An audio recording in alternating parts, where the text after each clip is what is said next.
Essa cidade brasileira está literalmente partindo em pedaços. Quando cai, isso é uma coisa louca. É uma coisa assim que eu ainda não tinha visto, que eu nunca vi terremoto, mas é tipo um terremoto, você sente lá.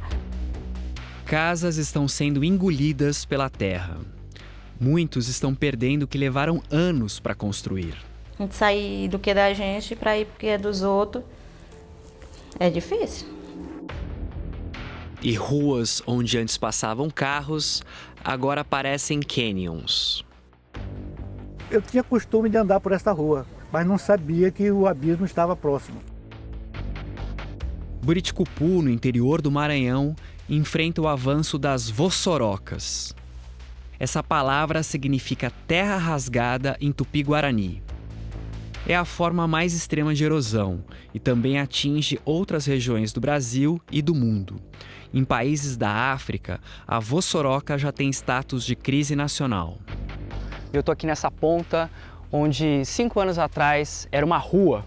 É um processo de erosão que começou há algumas décadas, mas ele vem se acelerando nos últimos anos. Essa aceleração está relacionada a um dos grandes problemas dos nossos tempos, a crise climática.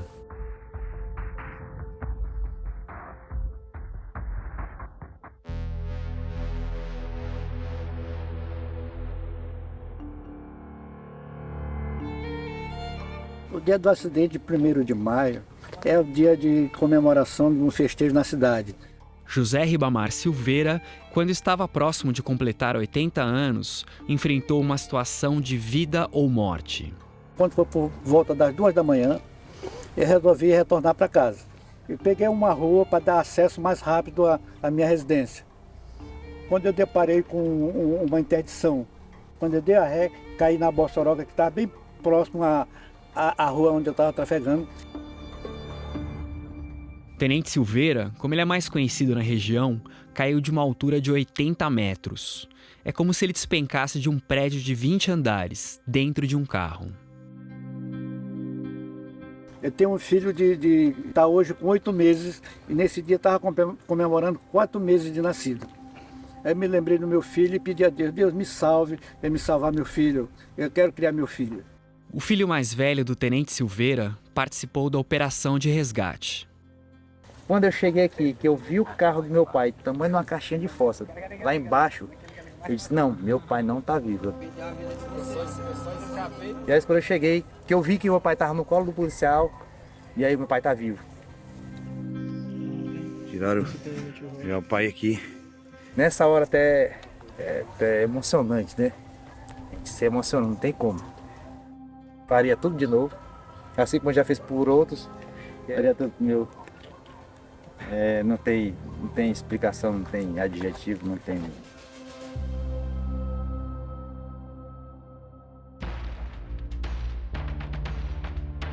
Além das ruas que de uma hora para outra deixam de existir em Buriticupu, ao menos 50 casas já foram sugadas pelos mini canyons e outras 100 foram abandonadas.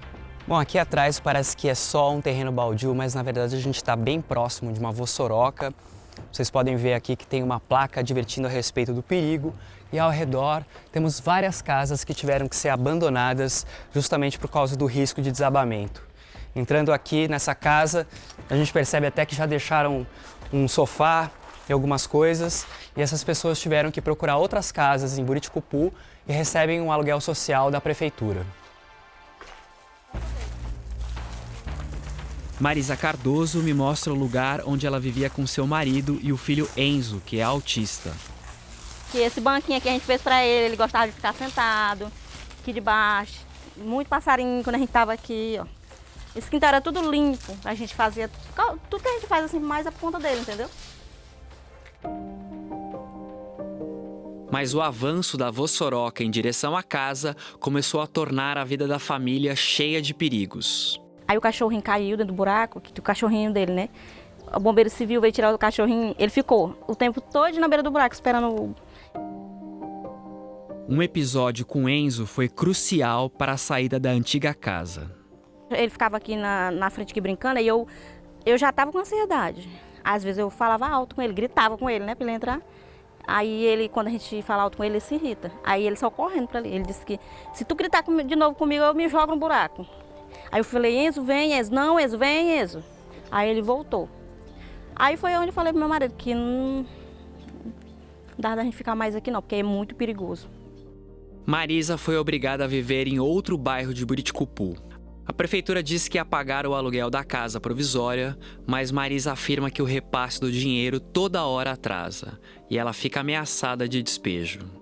Eu procurei diversas vezes o prefeito João Carlos Teixeira da Silva para falar especificamente dessa situação, mas ele não respondeu aos pedidos.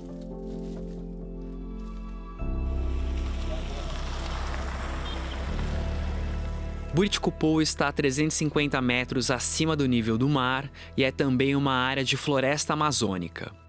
E essa é uma história que tem a ver com desmatamento. Nos anos 90, a indústria madeireira se instalou no local. Nós tínhamos o cedro, o jatobá, bacuri, muito ipê de todas as cores, madeiras de lei, enfim. E aqui teve um período que tínhamos 54 serrarias funcionando 24 horas. Em 20 anos, a maior parte das árvores da região desapareceu. Edileia Dutra Pereira é geóloga e professora da Universidade Federal do Maranhão. Passou a avisar. Ela explica como o passado da cidade tem relação com o surgimento das vossorocas. A vegetação, durante um evento chuvoso, ela diminui o impacto da gota de chuva no solo. Então, a partir do momento que você retira a vegetação, você colocou o solo desnudo, susceptível ao efeito splash que falamos, que é direto o impacto da chuva no solo. Quando a água da chuva não é absorvida no solo por plantas e árvores, ela se acumula na superfície. As gotas de chuva também atingem e deslocam partículas do solo, cavando e formando canais. Isso leva ao desenvolvimento de ravinas e vossorocas. A mudança climática aprofunda esse processo por causa das chuvas mais intensas. Em menos de 5 anos, o avanço foi muito rápido. Então, o que acontece, simplesmente? Se no cenário em que essas duas cabeceiras de drenagem se encontrarem, nós teremos um rio.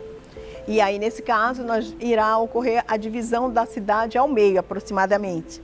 Existe o risco de Buriticupu desaparecer?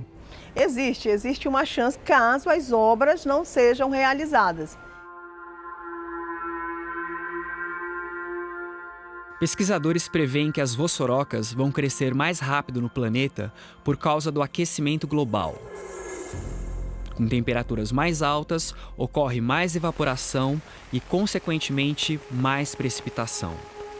Temos observado as tempestades ficarem mais frequentes e mais intensas. Os pesquisadores belgas Matthias van Mark e Jean Poulsen vêm investigando a relação entre chuva e o avanço das erosões ao redor do mundo. Eles projetam um cenário complexo com as mudanças climáticas. Gully erosion is strongly determined mainly by rainfall intensities, and a lot of predictions indicate that rainfall intensities will increase with 10 to 15%, and due to that, gully erosion rates may double or even triple. So for sure, this is a man-made disaster in many ways, but this also has a positive side. It means also that with proper urban planning and with proper infrastructure, this can be prevented and stopped.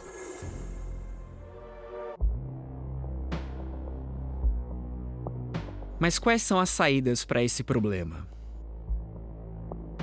Bueirão aí, que botaram esses bueirão. João Batista pensou em uma solução depois de perceber que o seu entorno estava sendo devorado pela destruição do solo.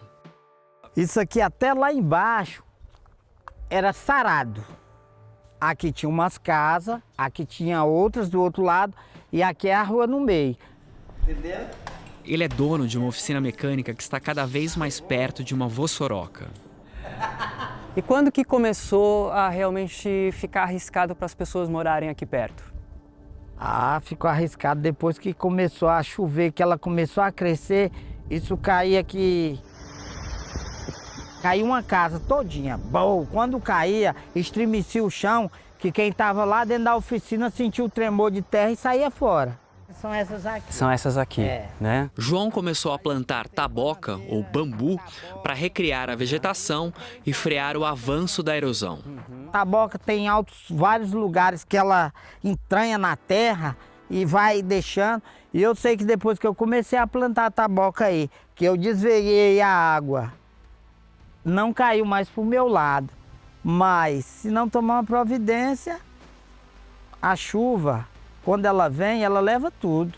Agora o que precisa é de um pouco de investimento. Alguém que tenha coragem de ajudar esse negão aqui para ele ajeitar.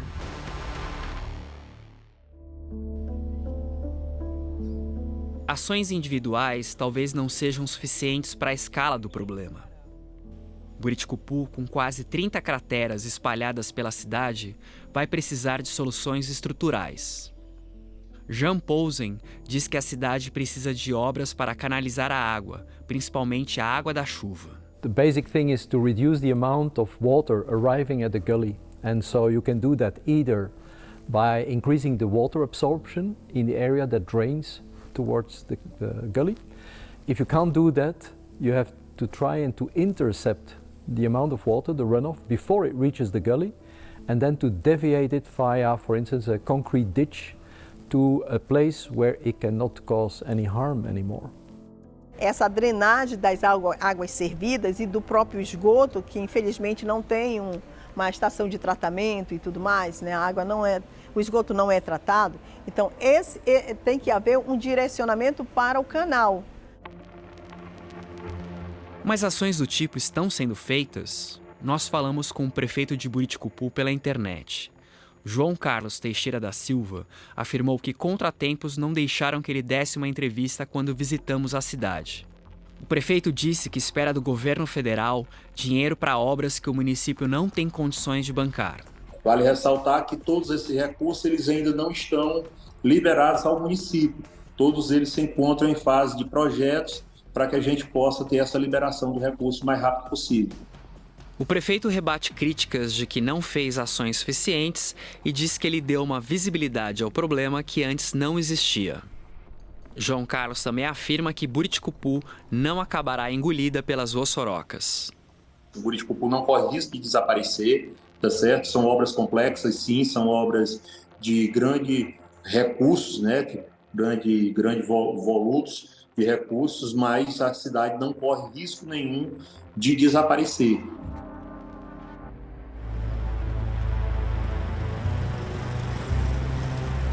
O governo estadual do Maranhão diz que entregou relatórios com sugestões de ações para a prefeitura. O Ministério do Meio Ambiente declarou que tem um programa para implementar sistemas resilientes nas cidades, mas que não há, no momento, ações em Buriticupu.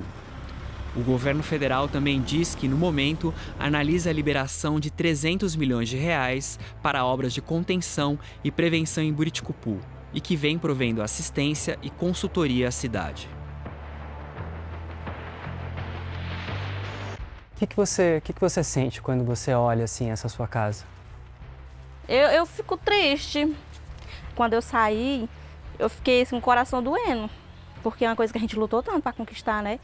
Eu não gosto nem de falar, porque a autoestima fica lá embaixo, eu fico com vontade de chorar. Eu não venho aqui assim, não gosto de olhar, entendeu? Se acabar, a gente tem que sair, não tem jeito. É triste, triste, triste, triste, triste de doer dentro, né? A gente que é um homem que não gosta de se emocionar muito, mas aqui é só eu e Deus sabe que eu estou me contendo para falar isso para vocês. Por causa disso aqui. Isso aqui tem puxado a minha vida, entendeu?